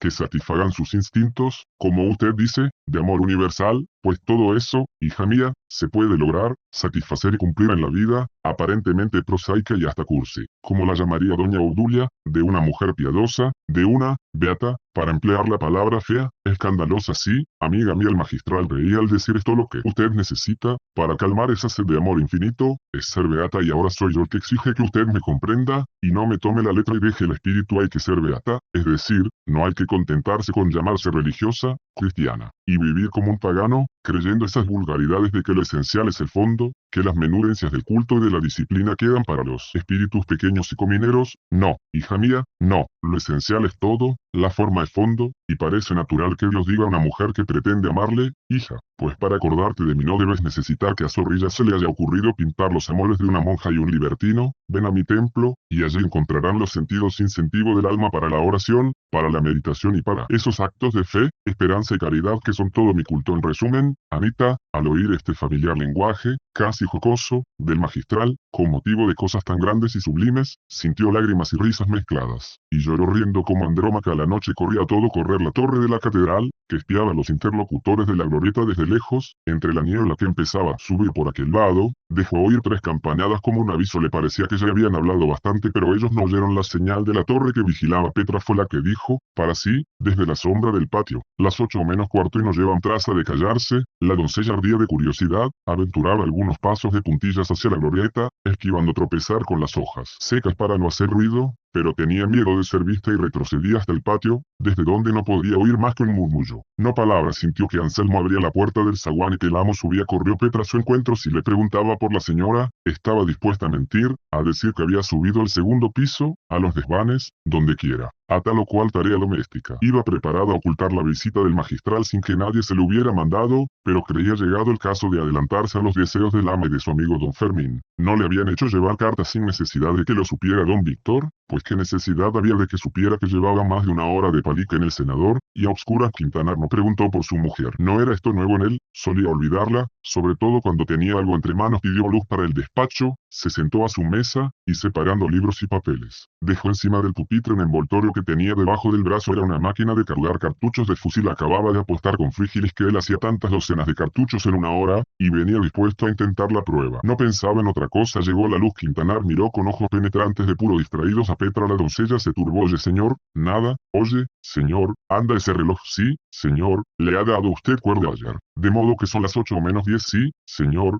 Petra temblaba, pero seguía dispuesta a mentir si le preguntaba por el ama bien. Betty. Don Víctor se puso a atacar con rapidez cartuchos y más cartuchos en tanto el magistral había explicado latamente lo que quería dar a entender con lo de la vida beata. Era ya tiempo de que Ana procurase entrar en el camino de la perfección. Los trabajos preparativos ya podían darse por hechos, si otras iban a la iglesia, a las cofradías y demás lugares ordinarios de la vida devota con un espíritu rutinario que hacía nulas. Respecto a la perfección moral de aquellas prácticas piadosas, ella, Ana, podía sacar gran utilidad para la ocupación digna de su alma de aquellos mismos lugares y quehaceres. ¿Qué había sido Santa Teresa? Una monja, una fundadora de conventos. ¿Cuántas monjas había habido que no habían pasado de ser mujeres vulgares? La vida de una monja puede caer en la rutina también, ser poco meritoria a los ojos de Dios, y nada útil para satisfacer las ansias de una alma ardiente y, sin embargo, a la Santa Doctora, qué mundos tan grandes, qué universo de soles no le había dado aquella vida del claustro. La gran actividad va en nosotros mismos. Si somos capaces de ella, pero hay que buscar la ocasión en las ocupaciones de la vida buena. Era necesario que Anita frecuentase en adelante las fiestas del culto, que oyese más sermones, más misas, que asistiera a las novenas, que fuese de la Sociedad de San Vicente, pero asociativa, que visitara a los enfermos y los vigilara, que entrase en el catecismo. Al principio tales ocupaciones podrían parecerla pesadas, insustanciales, prosaicas, desviadas del camino que conduce a la vida de la piedad acendrada, pero poco a poco iría tomando el gusto a tan humildes menesteres, iría penetrando los misteriosos encantos de la oración, del culto público, que si parece hasta frívolo pasatiempo en las almas tibias, en el vulgo de los fieles, que están en el templo nada más con los sentidos. Es edificante espectáculo para quien siente devoción profunda. Verá usted, decía el magistral, como llega un día en que no necesita zorrilla ni poeta nacido para llorar de ternura y elevarse, de una en otra, como usted dice, hasta la idea santa de Dios. Tiene la iglesia, amiga mía, tal sagacidad para buscar el camino de las entrañas. Verá usted cómo reconoce la sabiduría de nuestra madre en muchos ritos, en muchas ceremonias y pompas del culto que ahora pueden antojársele indiferentes, insignificantes. Nuestras fiestas. Qué cosa más hermosa. Querida hija mía, llegará, por ejemplo, la Nochebuena y usted empleará su imaginación poderosa en representarse las escenas de pura poesía del nacimiento de Jesús. Volverán a ser para usted las que ya parecían vulgaridades de villancicos. Grandes poemas, manantial de ternura, y llorará pensando en el niño Dios, y usted me dirá entonces si aquellas lágrimas son más dulces y frescas que las que anoche le arrancaba el bueno de don Juan Tenorio. A los sermones de cualquiera, no hay para qué ir, prosiguió de paz, por más que a veces la palabra de un pobre cura de aldea encierra en su sencillez tosca tesoros de verdad, enseñanzas lacónicas admirables, rasgos de filosofía profunda y sincera, parábolas nuevas dignas de la Biblia, pero como esto es pocas veces, conviene acudir a los sermones de oradores acreditados. Oiga usted al señor obispo en los días que él quiere lucirse, oiga usted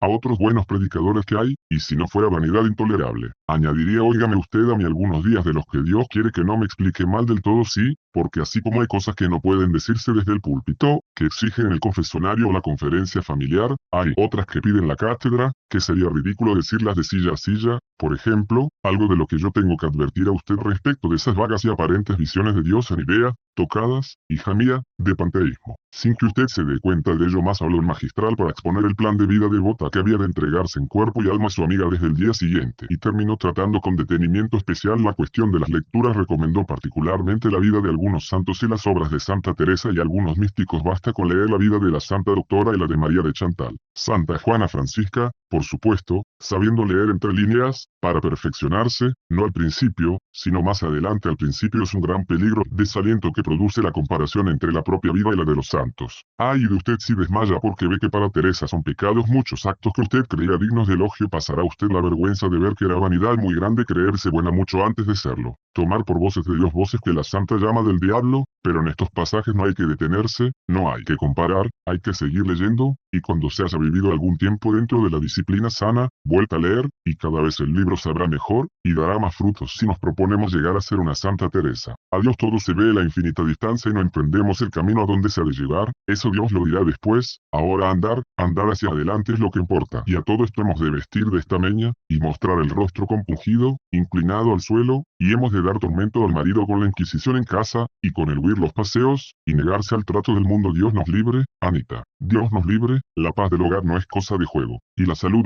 del cuerpo, ¿dónde la dejamos? pues no se trataba de ponernos en cura, no. Estábamos ahora hablando del espíritu y su remedio, pues el cuerpo quiere aire libre, distracciones honestas. Y todo eso ha de continuar en el grado que se necesite y que indicarán las circunstancias. Una ráfaga de aire frío hizo temblar a la regenta y arremolinó hojas secas a la entrada del senador. El magistral se puso en pie, como si le hubieran pinchado, y dijo con voz de susto: caramba, debe de ser muy tarde, nos hemos entretenido aquí charlando.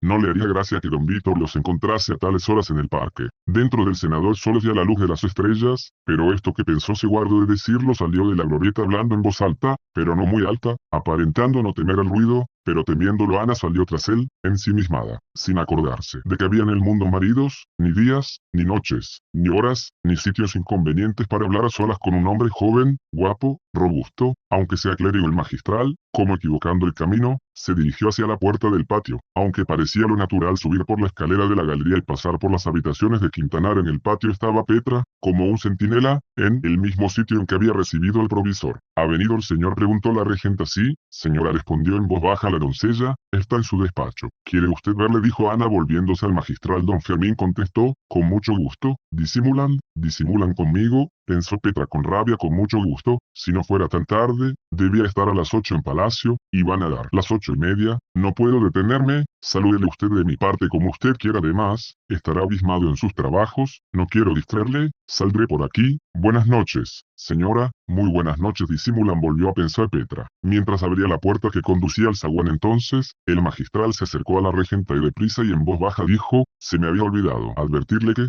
el lugar más a propósito para verse es en casa de doña Petronila. Ya hablaremos bien, contestó la regenta. Lo he pensado, es el mejor. Sí, tiene usted razón. Subió Ana por la escalera principal y salió al portal. Don Fermín en la puerta se detuvo, miró a Petra mientras se embozaba, y la vio con los ojos fijos en el suelo, con una llave grande en la mano, esperando a que pasara él para cerrar. Parecía la estatua del sigilo de paz. La acarició con una palmadita familiar en el hombro y dijo sonriendo: ya hace fresco, muchacha. Petra le miró cara a cara y sonrió con la mayor gracia que supo y sin perder su actitud humilde. ¿Estás contenta con los señores? Doña Ana es un ángel, ya lo creo. Dios, hija mía, adiós. Sube, que aquí hay corrientes, y estás muy coloradilla, debes de tener calor. Salga usted, y por mí no tema. Cierra ya, hija mía. ¿Puede cerrarnos, señor? Si cierro no verá usted bien hasta llegar a la esquina. Muchas gracias. Adiós, buenas noches. De Fermín esto lo dijo a Petra muy bajo, sacando la cabeza fuera del portal, y cerró con gran cuidado de no hacer cualquier ruido. De Fermín, pensó el magistral. ¿Por qué me llama esta de Fermín? ¿Qué se habrá figurado?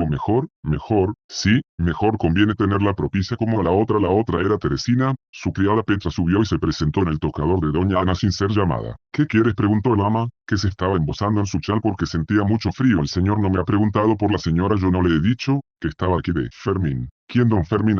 Bien, ¿para qué? ¿Qué importa? Petra se mordió los labios y dio media vuelta murmurando, orgullosa: si creerá que no tenemos ojos, pues si a una no le diera la gana, pero yo lo hago por el otro. Sí, Petra lo hacía por el otro, por el magistral, a quien quería agradar a toda costa. Tenía sus planes. La rubia lúbrica don Víctor Quintanar se presentó media hora después a su mujer con manchas de pólvora en la frente y en las mejillas. No supo nada de la visita nocturna del magistral, no preguntó nada, para que decírselo la mañana siguiente, antes de salir el sol. Frigilis entró en el parque de Osores por la puerta de atrás, con la llave que él tenía para su uso particular. El amigo íntimo de Quintanar era el dictador en aquel pueblo de árboles y arbustos. Los días que no iban de casa, el señor Crespo se los pasaba recorriendo sus dominios, que así llamaba el parque de Quintanar. Podaba, injertaba, plantaba o trasplantaba. Según las estaciones y otras circunstancias, estaba prohibido a todo el mundo, incluso al dueño del bosque, tocar en una hoja. Allí mandaba Frígilis y nadie más. En cuanto entró, se dirigió al senador. Recordaba haber dejado encima de la mesa de mármol de un banco, en fin, allí dentro, unas semillas preparadas para mandar a cierta exposición de floricultura. Buscó, y sobre una mecedora encontró un guante de seda morada entre las semillas esparcidas y mezcladas sobre la paja y por el suelo. Soltó un taco madrugador y cogió el guante con 2 dedos, levantándolo hasta los ojos. ¿Quién diablos ha andado aquí?, preguntó. Las auras matutinas. Guardó el guante en un bolsillo, recogió las semillas que no había llevado el viento, y con gran cuidado volvió a escoger y separar los granos. Se trataba de una singularísima especie de pensamientos monocromos, invención suya. Cuando sintió ruido en la casa, llamó a gritos: Anselmo, Petra, Servanda, Petra, apareció Petra con el cabello suelto, en chambra, y mal tapada con un mantón viejo de lama parecía la aurora de las doradas redejas, pero Frigilis, malhumorado, se encaró con la aurora. Oye, tú, buena pécora, ¿qué demonio de obispo entra aquí por la noche a destrozarme las semillas? ¿Qué dice usted que no le entiendo? Contestó Petra desde el patio. Digo que ayer me retiré yo de la huerta cerca del obscurecer, que dejé allá adentro unas semillas envueltas en un papel, y ahora me encuentro la simiente revuelta con la tierra en el suelo, y sobre una butaca este guante de canónigo. ¿Quién ha estado aquí de noche?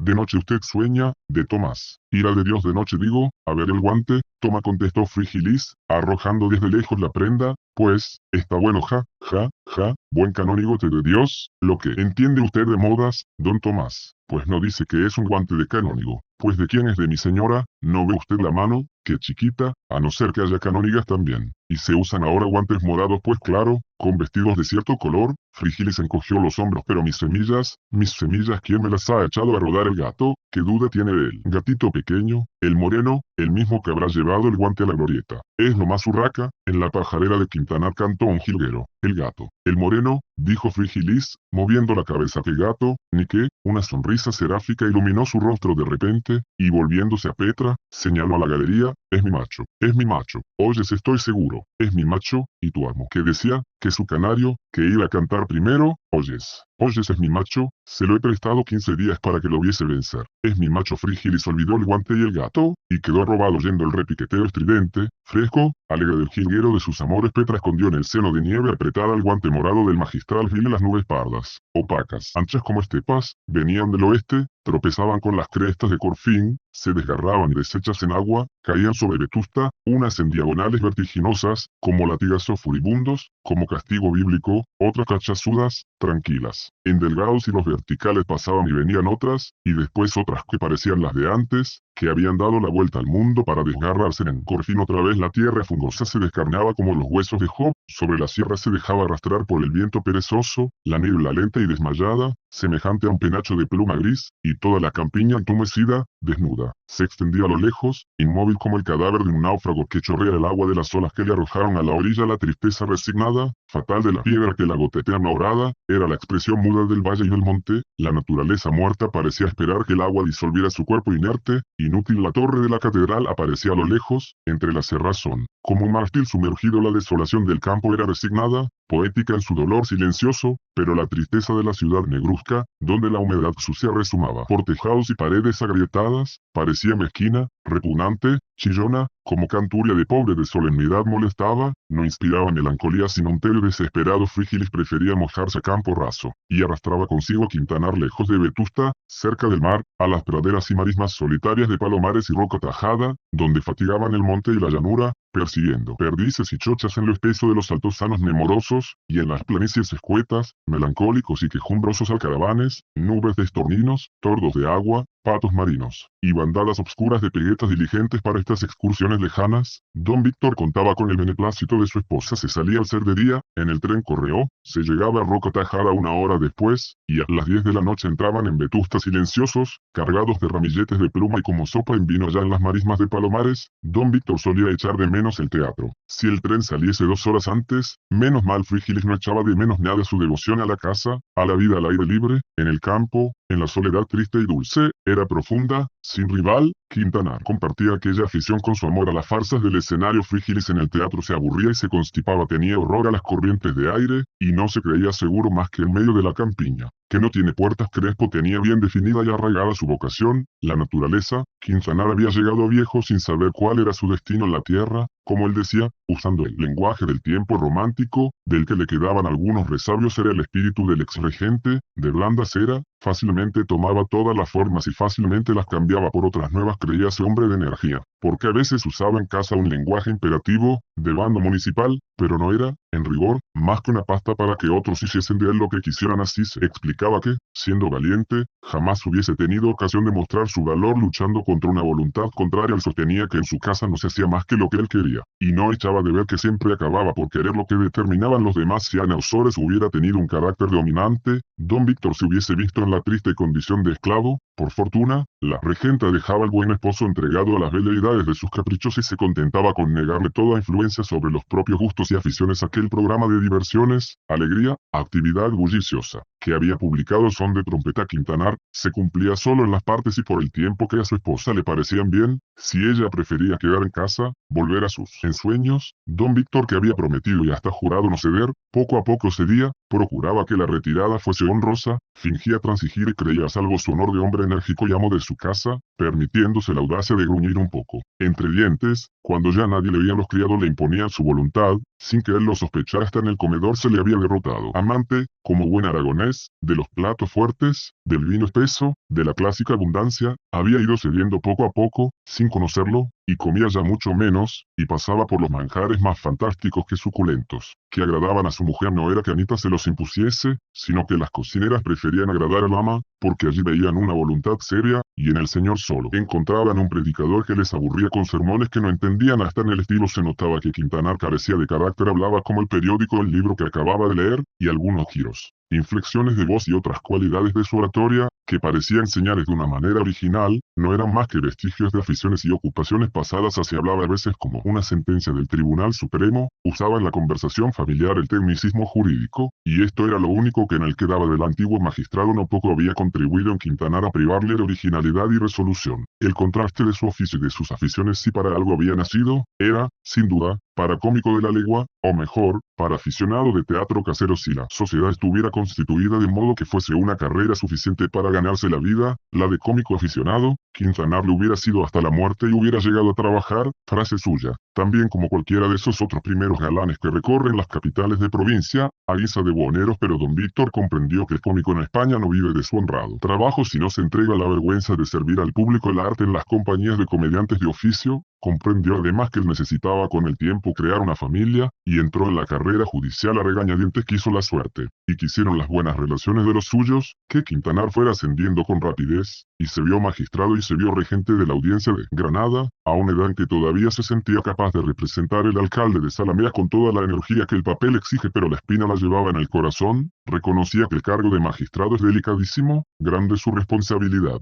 pero él era ante todo un artista. Aborrecía los pleitos, amaba las tablas y no podía pisarlas dignamente. Este era el torcedor de su espíritu. Si le hubiese sido lícito representar comedias, quizás no hubiera hecho otra cosa en la vida, pero como le estaba prohibido por el decoro y otra porción de serias consideraciones, procuraba buscar otros caminos a la comezón de ser algo más que una rueda del poder judicial, complicada máquina, y era cazador, botánico, inventor, ebanista, filósofo, todo lo que querían hacer de su amigo Frígilis. Los vientos del azar y del capricho. Frígilis había formado a su querido Víctor, al cabo de tantos años de trato íntimo a su imagen y semejanza. En cuanto era posible, salía Quintanar de la servidumbre ignorada de su domicilio para entrar en el poder dictatorial, aunque ilustrado, de Tomás Crespo, aquel pedazo de su corazón, a quien no sabía si quería tanto como a su Anita del alma la simpatía. Había nacido de una pasión común, la caza, pero la caza antes no era más que un ejercicio de hombre primitivo para el aragonés. Cazaba sin saber lo que eran las perdices, ni las liebres y conejos, por dentro. Frígilis estudiaba la fauna y la flora del país de camino que cazaba, y además meditaba como filósofo de la naturaleza. Crespo hablaba poco, y menos en el campo, no solía discutir, prefería sentar su opinión lacónicamente, sin cuidarse de convencer a quien lo oía. Así la influencia de la filosofía naturalista de Frígilis llegó al alma de Quintanar por aluvión. Insensiblemente se le fueron pegando al cerebro las ideas de aquel buen hombre, de quien los vetustenses decían que era un chiflado, un tontiloco. Frígilis despreciaba la opinión de sus paisanos y compadecía su pobreza de espíritu. La humanidad era mala pero no tenía la culpa. Ella, el oidium, consumía la uva, el pintón dañaba el maíz, las patatas tenían su peste, vacas y cerdos la suya, el vetustense tenía la envidia, su oidium, la ignorancia su pintón. ¿Qué culpa tenía el Frígilis? Disculpaba todos los extravios, perdonaba todos los pecados, huía del contagio y procuraba librar de él a los pocos a quien quería. Visitaba pocas casas y muchas huertas. Sus grandes conocimientos y práctica hábil en arboricultura y floricultura le hacían árbitro de todos los parques y jardines del pueblo. Conocía hoja por hoja la huerta del Marqués de Corujedo. Había plantado árboles en la de Vegallana, visitaba de tarde en tarde el jardín inglés de doña Petronila, pero ni conocía de vista al gran Constantino, al obispo madre, ni había entrado jamás en el gabinete de doña Rufina, ni tenía con el Marqués de Corujedo más trato que el del casino. Se entendía con los jardineros en cuanto las lluvias de invierno se inauguraban, después del irónico verano de San Martín. A Frígilis se le caía encima Vetusta y solo pasaba en su recinto los días en que le reclamaban sus árboles y sus flores. Quintanar le seguía muerto de sueño, encerrado en su uniforme de cazador, de que se reían no poco Frígilis, quien usaba la misma ropa en el monte y en la ciudad, y los mismos zapatos blancos de suela fuerte, claveteadas. Se metían en un coche de tercera clase,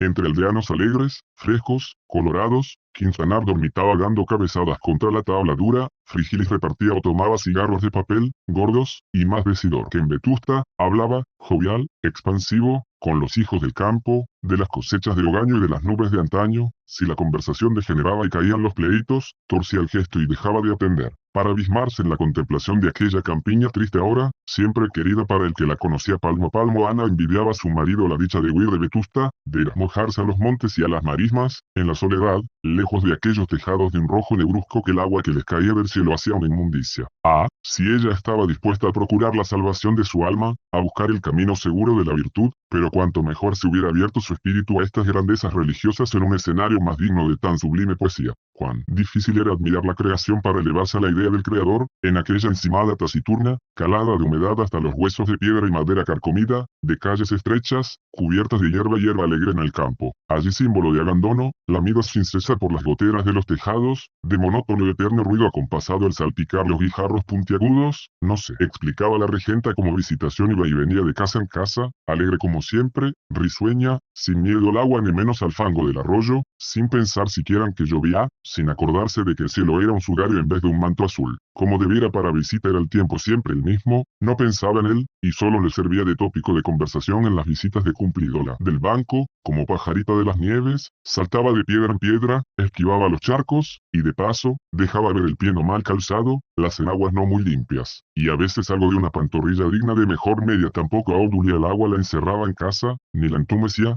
También alegre y bulliciosa corría de portal en portal, desafiando los más recios chaparrones, riendo a carcajadas. Si una gota indiscreta mojaba la garganta que palpitaba tibia, era de ver el arte con que sus bajos, con instintos de armiño, cruzaban todo aquel peligro del cielo, inmaculados, copos de nieve calada, dibujos y hojarasca sonante de espuma de Holanda. Tentación de Bermúdez. El arqueólogo espiritualista notaba a Ana con tristeza y casi envidia que en general los vetustenses se resignaban sin gran esfuerzo con aquella vida submarina, que duraba gran parte del otoño, lo más del invierno y casi toda la primavera. Cada cual buscaba su rincón y parecían no menos contentos que Frígilis huyendo a las llanuras vecinas del mar a mojarse a sus anchas. La marquesa de Vegallana se levantaba más tarde si llovía más. En su lecho blindado contra los más recios ataques del frío, disfrutaba deleites que ella no sabía explicar, leyendo, bien arropada, novelas de viajes al polo, de cazas de osos, y otras que tenían su acción en Rusia o en la Alemania del Norte. Por lo menos el contraste del calorcillo y la inmovilidad que ella gozaba con los grandes fríos que habían de sufrir los héroes de sus libros, y con los largos paseos que se daban por el globo, era el mayor placer que gozaba al cabo del año. Doña Rufina oye el agua que azota los cristales allá afuera, y estar compadeciéndose de un pobre niño perdido en los hielos. Qué delicia para un alma tierna, a su modo, como la de la señora marquesa. Yo no soy sentimental, decía ella de Saturnino Bermúdez, que la oía con la cabeza torcida y la sonrisa estirada con clavijas de oreja a oreja. Yo no soy sentimental, es decir, no me gusta la sensiblería, pero leyendo ciertas cosas, me siento bondadosa, me enternezco, lloro, pero no hago alarde de ellos. El don de lágrimas, ¿de qué habla Santa Teresa, señora?, respondía el arqueólogo, y suspiraba como echando la llave al cajón de los secretos sentimentales. El marqués hacía lo que los gatos en enero. Desaparecía por temporadas de Vetusta. Decía que iba a preparar las elecciones, pero sus íntimos le habían oído, en el secreto de la confianza, después de comer bien, a la hora de las confesiones, que para él no había afrodisíaco mejor que el frío ni los mariscos producen en mí el efecto del agua y la nieve. Y como sus aventuras eran todas rurales, salía el buen Vegallana a desafiar los elementos, recorriendo las aldeas, entre lodo, hielo y nieve en su coche de camino, y así preparaba las elecciones, buscando votos para un porvenir lejano, según frase picaresca de Cayetano Ripamilán. Siempre dispuesto a perdonar esta clase de extravíos, la tertulia de la marquesa veía el cielo abierto en cuanto el tiempo se metía en agua. Los que tenían el privilegio envidiable y envidiado de penetrar en aquella estufa perfumada, bendecían los chubascos que daban pretexto para asistir todas las noches al gabinete de doña Rufina. ¿Qué habían de hacer si no? ¿A dónde habían de ir? En la chimenea ardían los bosques seculares de los dominios del marqués. Aquellas encinas feudales se carbonizaban con majestuosos chirridos. A su calor no se contaban antiguas consejas, como presumía Trifón Cármenes, que había de suceder por fuerza en todo hogar señorial, pero se murmuraba del mundo entero, se inventaban calumnias nuevas y se amaba con toda la franqueza prosaica y sensual que, según Bermúdez, era la característica del presente momento histórico. Desnudo de toda presea ideal y poética, el gabinete no era grande, eran muchos los muebles, y los contertulios se tocaban, se rozaban, se oprimían, si no había otro remedio. ¿Quién pensaba en los aguaceros en las reuniones de segundo orden, que abundaban en Vetusta? La humedad excitaba la alegría, cada cual se iba al agujero de costumbre y era de oír, por ejemplo, la algazara con que entraban en el portal de la casa de visita a los que la favorecían una vez por semana honrando sus salones, que eran sala y gabinete, eran de oír las carcajadas, las bromas de los tertulios guarecidos bajo los paraguas que recibían con estrépito las duchas de los tremendos serpentones de hojalata. Todos despreciaban el agua, pensando en los placeres esotéricos de la lotería y de las charadas representadas en cuanto al elemento devoto de Vetusta. Frase del lábaro: se metían en novenas así que el tiempo se metía en agua. El elemento devoto era todo el pueblo en llegando el mal tiempo, y hasta los socios de Viernes Santo, unos perdidos que se juntaban durante la semana de pasión a comer de carne en la fonda, hasta esos acudían al templo, si bien a criticar a los predicadores y mirar a las muchachas. Este fervor religioso de Vetusta comenzaba con la novena de las ánimas, poco popular, y la muy concurrida del corazón de Jesús, no cesando hasta que se celebraba la más famosa de todas, la de los Dolores, y la poco menos favorecida de la Madre del Amor Hermoso, en el florido mayo. Esta última, pero además de las novenas, tenían las almas piadosas otras muchas ocasiones de alabar a Dios y sus santos, en solemnidades tan notables como las fiestas de Pascua y las de Cuaresma, especialmente en los sermones de la audiencia, pagados por la territorial todos los viernes de aquel tiempo santo y de meditación. Según Cármenes, el temporal retrasó no poco el cumplimiento de aquel plan de higiene moral, impuesto suavemente por don Fermín a su querida amiga Ana. Aborrecía el lodo y la humedad, le crispaba los nervios la frialdad de la calle húmeda y sucia, y apenas salía del sombrío caserón de los Osores había confesado otras 2 veces antes de terminar noviembre, pero no se había decidido a ir a casa de doña Petronila, ni el magistral se atrevió a recordarle aquella cita. El gran Constantino sabía ya por su querido y admirado señor de paz, quien la visitaba más a menudo ahora, que doña Ana deseaba ayudarla en sus santas labores y en la administración de tantas obras piadosas como ella dirigía y pagaba sabiamente. ¿Cuándo viene por acá ese ángel hermosísimo?, preguntaba el obispo madre, en estilo de novena, cargado de superlativos abstractos. Las beatas que servían de cuestores de palacio en el del gran Constantino, las del cónclave, como las llamaba Ripamilán, esperaban con ansiedad mística y con una curiosidad maligna a la nueva compañera, que tanto prestigio traía con su juventud y su hermosura a la piadosa y complicada empresa de salvar el mundo en Jesús y por Jesús, pues nada menos que esto se proponían aquellas devotas de armas tomar, militantes como coraceros. Pero Ana, sin saber por qué, sentía una vaga repugnancia cuando pensaba en ir a casa de doña Petronila. Le parecía mejor ver al magistral en la iglesia. Allí encontraba ella el fervor religioso necesario para confesar sus ideas malas, sus deseos peligrosos. El magistral comenzó a impacientarse, la regenta no subía la cuesta, persistía en sus peligrosos anhelos panteísticos,